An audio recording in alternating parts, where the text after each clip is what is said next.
சஹீஹுல் புகாரி 644வது ஹதீஸாக வருகிறது. அபூ ஹுரைரா ரலியல்லாஹு அன்ஹு அவர்கள் அறிவிக்கிறார்கள், ஒரு சந்தர்ப்பத்தில் ரசூல் ஸல்லல்லாஹு அலைஹி வஸல்லம் அவர்கள் இஷா தொழுகைக்கு பள்ளி வாயிலுக்கு வருகிறார்கள். வழமைக்கு மாற்றமாக இஷா தொழுகைக்கு வருபவர்களுடைய எண்ணிக்கை பலவீனப்படுகிறது.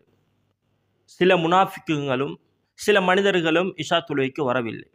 அல்லாஹ்வின் தூதர் இதனை அவதானித்ததும், வல்லதீ நஃப்ஸி பியதிஹி, என்னுடைய ஆத்மா எவன் கைவசம் உள்ளதோ அவன் மீது சத்தியமாக, லகத் ஹமம்து அன் ஆமுர பிஹதபின், விறகு கட்டையெல்லாம் கொண்டு வர சொல்லி, ஃபயுஹ்தபு, அந்த விறகு கட்டையெல்லாம் நெருப்பு மூட்டச் செய்து, சும்மா ஆமுர பிஸ்ஸலா, பிறகு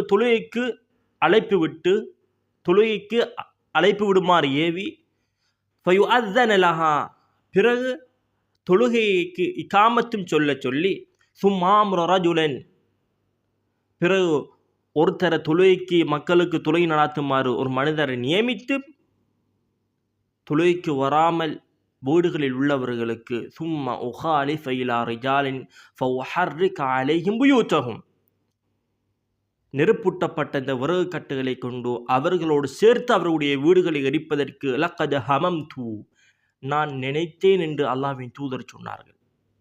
சொல்லிவிட்டு சொன்னார்கள், வல்லதீ நஃப்ஸி பியதிஹி, என்னுடைய ஆத்மா எவன் கைவசம் உள்ளதோ அவன் மீது சத்தியமாக, லவ் யஅலமு அஹதுக்கும் அன்னஹு யஜிது அர்கன் ஸமீனன் அவ் மிர்மாதைனி ஹஸனதைன் லஷஹிதல் இஷா, நல்ல ஒரு ஆட்டுக்குழம்பு அல்லது இறைச்சி எலும்பு போன்ற அதன் மூலமாக தயார் செய்யப்பட்ட ஏதாவது ஒரு உணவு இஷா தொழுகைக்கு உள்ளது என்றால் லஷஹிதல் இஷா, உங்கள் உள்ளவர்கள் எல்லாம் இஷா தொழுகைக்கு இதை அறிந்தால் வந்திருப்பார்கள் என்று அல்லாஹ்வின் தூதர் சொன்னார்கள்.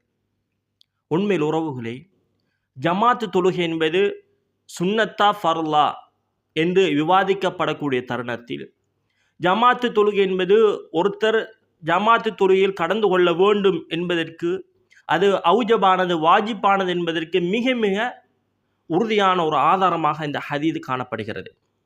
எந்தளவுக்கு அல்லாஹ்வின் தூதர் ஜமாத்து தொழுகைக்கு முக்கியத்துவம் கொடுத்தார்கள் என்பதை இந்த ஹதீஸிலிருந்து நாம் மிக தெளிவாக புரிந்து கொள்ளலாம்.